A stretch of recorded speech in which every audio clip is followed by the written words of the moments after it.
Lagi-lagi kita pasti mikir, kok bisa sih yang baru sholawatan dikabulkan doanya, kok aku enggak?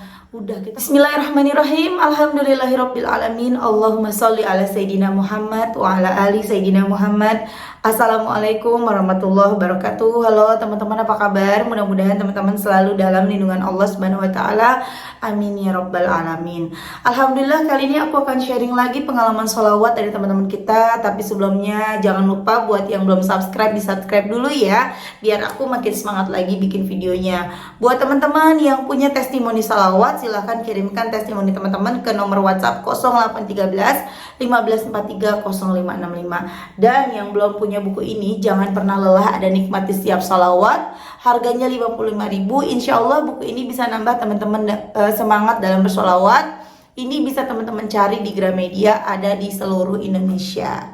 Lanjut, aku akan bacain testimoninya ya. Ini dari Mbak Vina nih teman-teman. Mbak Vina udah kirim testimoni dari bulan Juni dan ini baru aku jawab.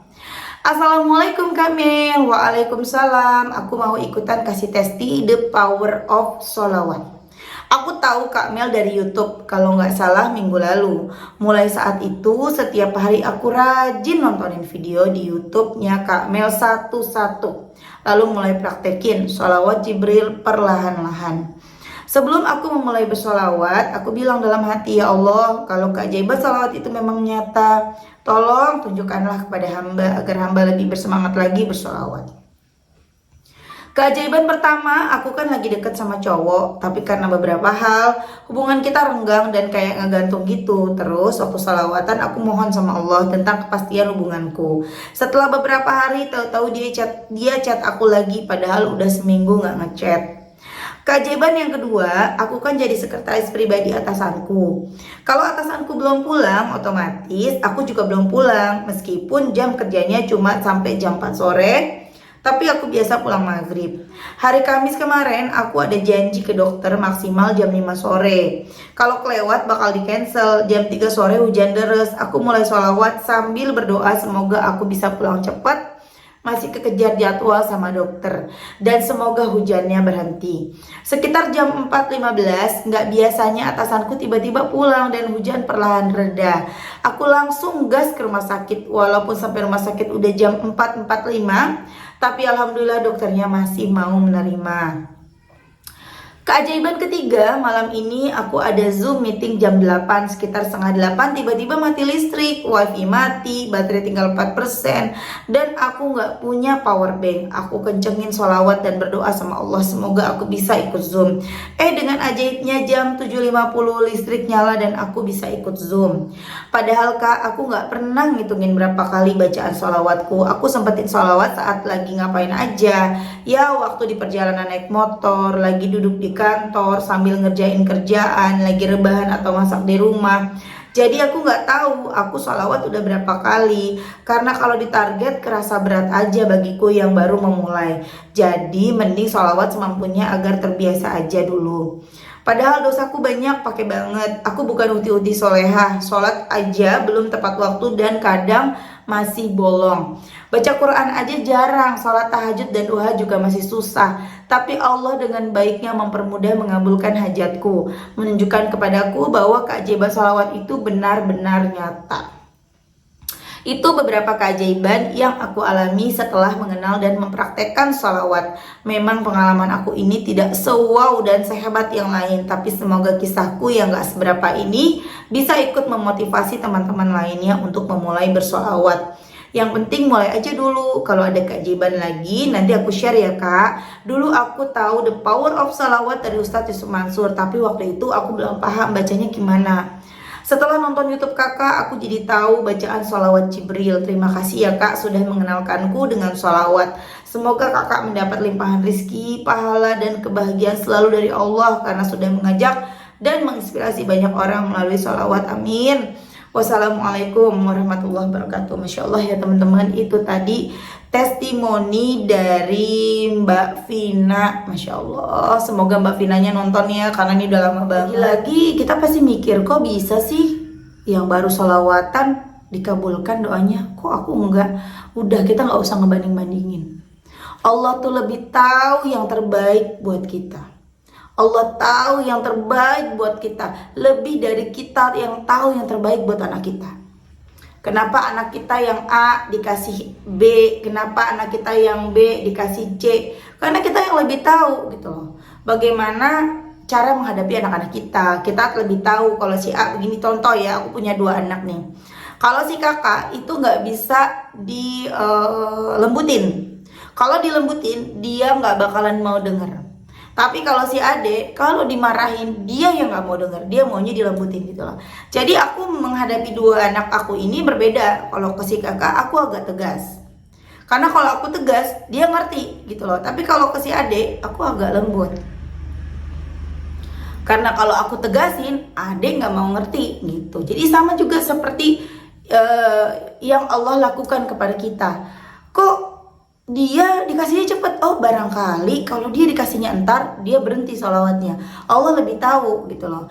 Oh, kalau kita nih, oh kenapa kok aku malah lama? Oh, barangkali kalau aku dikasihnya cepet sama Allah, ya dikabulkannya cepet, justru malah nanti hilang, gak sholawatan lagi. Tapi ketika dikasihnya lama, kita malah tetap istiqomah, sabar nunggu. Jadi masing-masing kita tuh Allah tahu, masing-masing diri kita lebih pantasnya gimana. Atau mungkin juga bisa jadi kita ini akan ada musibah, akan ada sesuatu yang kata Allah, aku tolongin kamu dulu deh yang lain. Jadi pertolongannya dikonversi sama Allah. Tapi tenang aja, semua doa kita tuh diijabah sama Allah, teman-teman. Apalagi kalau kita udah istiqomah sholawat, wah beda rasanya. Contoh ya, tadi pagi anak aku kan kalau bangun susah ya teman, susah banget kalau bangun buat sekolah. Aku tuh udah bangun dari pagi-pagi buta gitu kan, udah ngurusin semuanya, yang bikin sarapan, nyiapin bekal, nyiapin bajunya, mandiin segala macam, tetap aja selalu terlambat. Sampai akhirnya aku kan pengen banget mereka tuh bangun tuh jam 6 lah, paling enggak ya jam 6 tuh udah mandi gitu kan. Masih juga tidur, nggak bisa dibangunin. Akhirnya aku capek teriak-teriak, aku nggak mau, aku cuma dalam hati ngomong, ya Allah tolong bangunin ya Allah kakak, biar nggak terlambat sekolahnya. Dan masya Allah aku baik-baik gitu kan, kak ayo bangun, bangun teman-teman, nggak pakai teriak-teriak. Biasa tuh kalau aku yang kakak bangun nggak bangun. Tapi kalau udah kakak bangun gitu kan, bangun. Tapi itu pun sambil nangis-nangis segala macam gitu. Dan masya Allah teman-teman, dan itu pun sering terjadi ya, yang dialamin sama Mbak Vina tadi. Ngomong dalam hati, ya Allah tolong berhentiin hujannya ya Allah. Terjadi kejadian, masya Allah. Kenapa sih bisa begitu ya? Itu tadi kita juga yakin sama Allah, kita kayak berserahnya sama Allah aja, kita berharapnya sama Allah aja, dan itulah yang terjadi. Allah selalu ngingetin aku, alhamdulillah, makasih ya Allah. Allah selalu ngingetin aku, ngingetin untuk apa? Bahwa keyakinan lah yang nomor 1, keyakinan sama Allah. Walaupun kita cuman baca Bismillahirrohmanirrohim, kita yakin Allah nyembuhin kita, sembuh. Keyakinan tuh nomor 1. Kita yakin sama Allah, Allah nolong kita. Nah teman-teman, aku ada cerita nih ya dari Mbak siapa tadi, lupa aku namanya, mungkin aku samarkan aja, ini bukan testimoni. Jadi mbaknya ngalamin punya suami yang gimana ya, punya suami kayak gak punya suami gitu loh, kurang bertanggung jawab dalam hal mencari nafkah buat anak istrinya. Bahkan anaknya pun udah besar teman-teman. Sampai akhirnya mbak ini tuh sampai punya utang 60 juta. Bingung. Beliau minta pendapat sama aku, mbak gimana ya mbak, aku mau kerja di kota gitu, karena aku tuh mau bayar hutang segala macam. Mungkin ini menjadi masalahnya teman-teman juga, ada yang teman-teman rasain ya. Dan kalau aku boleh kasih saran, aku kasih saran ke mbaknya, jangan pernah kita ninggalin keluarga kita, jangan pernah kita ninggalin anak kita. Maaf, bukan aku merendahkan, emang berapa sih kalau kita kerja ke kota gitu loh. Mbaknya waktu itu pengen mencoba, apa aku jadi ART ya, apa aku jadi ART aja kerja di luar gitu, di luar kota. Berapa sih gajinya? Apakah bisa untuk menutup hutang gitu ya teman-teman ya? Paling gajinya tuh 1,5 atau 2 jutaan. Saya kalau yang nginep misalnya 2 jutaan ya teman-teman. Berapa emang bisa 2 juta? Belum kita untuk ngirim ke anak-anak kita. Kita 1 juta sebulan, nabung 1 juta sebulan aja tuh udah syukur ya. 1 juta sebulan kali berapa lama untuk bisa kita melunasin utang kita 60 juta, 60 bulan teman-teman. Jadi aku bilang jangan mbak, Mbak udah kenal sholawat, ayo sholawat. Dan ternyata memang mbaknya juga nggak istiqomah, baca sholawatnya masih bolong-bolong. Nah itulah tadi teman-teman, ketika kita istiqomah itu nggak mungkin Allah nggak nolong. 2 bulan aja istiqomah, terserah teman-teman mau baca sholawat apa, terserah. Apakah sholawat Jibril 25.000, istiqomah aja, nggak nyampe sebulan tuh udah beres masalahnya. Atau teman-teman mau baca munjiat tuh minimal 500 deh, baca deh 2 bulan 3 bulan kelar masalah. Karena itu yang aku dialamin sama adik aku, dialamin sama aku juga. Teman-teman cari deh ya testimoninya, kan ada ya yang aku jalanin, kemudian yang adik aku jalanin tuh yang dia hamil, dia nggak hamil-hamil, aku yang udah baca sholawat, dan itu nggak nyampe 500 dia baca sholawat, cuman 200 sampai 250. Dan itu bener-bener kejadian, 3 bulan dia baca sholawat munjiat istiqomah, dia hamil. Dia melahirkan dengan mudah, yang mikirin gimana biayanya, kalau ada penambahan biaya gimana, kan dapat biaya dari kantor, dan ternyata gak ada selisih sama sekali. Padahal temannya itu sampai selisih 30 juta. Adik aku sama sekali gak ada selisih. Yang kalau orang-orang tuh bisa 2 hari 3 hari, kalau kalau SC, adikku nggak sehari doang. Jadi hari ini dioperasi, besoknya pulang. Gak ada tuh keluhan-keluhan segala macam, gak ada. Masya Allah banget. Dan adikku dapat obat-obatan yang bener-bener semuanya paten. The power of sholawat tuh teman-teman. Jadi benar-benar kita tuh kalau ada sholawat udah deh semua tuh kayaknya enteng. Istiqomah kan udah tahu nih teman-teman ya, udah tahu kuncinya, udah tahu sholawat seperti apa dahsyatnya. Udah, jangan kita coba-coba mikir aku kerja begini ya atau aku begini ya. Udah, apalagi sampai ninggalin anak, jangan. Karena pengalaman ya, aku punya kenalan, beliau itu dulunya di Jakarta sama suami dan anak-anaknya. Tapi suaminya nih ya kurang lebih sama seperti cerita yang aku ceritain misalnya ke Mbak En misalnya. Seperti Mbak En, akhirnya dia tinggalin tuh anak-anaknya. Dia tinggalin anak-anaknya, akhirnya anaknya mencar-mencar teman-teman. Ada yang tinggal di kota A, ada yang tinggal di tempat B, tinggal di tempat C. Bahkan ada anaknya yang keluar dari Islam tuh. Alhamdulillah, kan kalau udah begitu siapa yang nyesel? Kita juga udah ninggalin anak kita. Ini ada 2 kali sih yang curhat begini ke aku ya. Waktu itu ada juga yang, tapi kalau itu orangnya udah sampai ninggalin anaknya, udah sempat kerja di luar. Kalau kita udah kerja di tempat orang, itu kita susah loh buat ibadah. Ya, kita mau sholat, mau baca, mau sholat tahajud gitu ya bisa tahajud. Tapi kan kita paginya masih kerja. Nanti kalau kita ngantuk di tempat kerja gimana? Kan gitu ya. Jadi teman-teman buat yang pada punya masalah, nah tadi juga mbaknya bilang, Mbak aku ditawarin untuk ngutang di satu titik untuk menutup semua. Jangan, itu bukan solusi. Bukan solusi, enggak. Kita punya sholawat, udah kencengin sholawat, bener-bener sebulan 2 bulan kelar. Cobain teman-teman ya, insya Allah beres. Nggak mungkin nggak, kalian udah banyak buktinya, udah aku rasain, adik aku rasain. Kalau aku memang bukan hutang ya teman-teman, tapi aku sudah merasakan bagaimana nikmatnya bersolawat. 2 bulan 3 bulan kelar tuh teman-teman.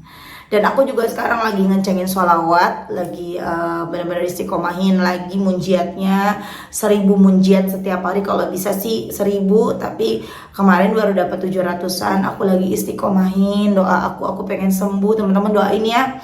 Teman-teman mungkin tahu aku kena penyakit non medis di payudara, benjolan. Kemudian badan aku gatal-gatal teman-teman, selalu gatal-gatal. Aku udah sempat datang ke tempat ruqyah, aku udah sempat di ruqyah juga. Aku juga udah tahu siapa pelakunya gitu teman-teman ya. Dan itu ternyata bukan orang jauh, masih keluarga sendiri. Tapi alhamdulillahnya bukan keluarga kandung. Tapi dia sebenarnya udah kena karmanya teman-teman. Jadi aku yang dikenain. Tapi sebenarnya sejak aku bersolawat itu mental ke keluarganya gitu ya. Cuma nggak tahu dia sadar atau enggak. Tapi nanti kalau aku udah bener-bener sembuh dengan ikhtiar baca sholawat munjiat ini, aku akan cerita secara detail ke teman-teman bagaimana kisahnya ya. Aku udah berusaha ikhtiar, aku sudah berobat, dan aku nggak pernah mencari. Tiba-tiba tuh yang aku minta petunjuk sama Allah, ya Allah, hamba pengen sembuh, tunjukin ya Allah gimana hamba jalannya. Tiba-tiba datang ada orang yang cerita-cerita, ngobrol sama suami aku, tahu aku dulu begini pak, gini-gini loh, kok sama kayak istri, kok coba bawa ke ustadz ini pak. Aku coba diobatin, aku udah 3 kali mencoba gitu ya, alhamdulillah sembuh. Tapi kumat lagi gitu loh, gatel lagi, sakit lagi. Jadi aku udah capek, udah sholawatan aja.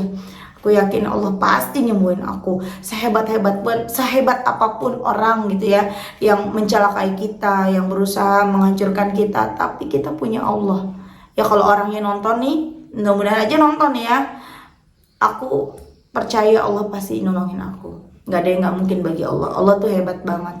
Jadi aku minta doanya sama teman-teman, aminkan ya, semoga aku bisa sembuh dengan ikhtiar baca salawat munjiat sebanyak-banyaknya. Amin amin ya rabbal alamin. Oke teman-teman, terima kasih udah nonton. Semoga bermanfaat dan jadi motivasi buat teman-teman. Kita doakan semoga Mbak Vina istiqomah terus. Oke teman-teman, terima kasih. Assalamualaikum warahmatullahi wabarakatuh.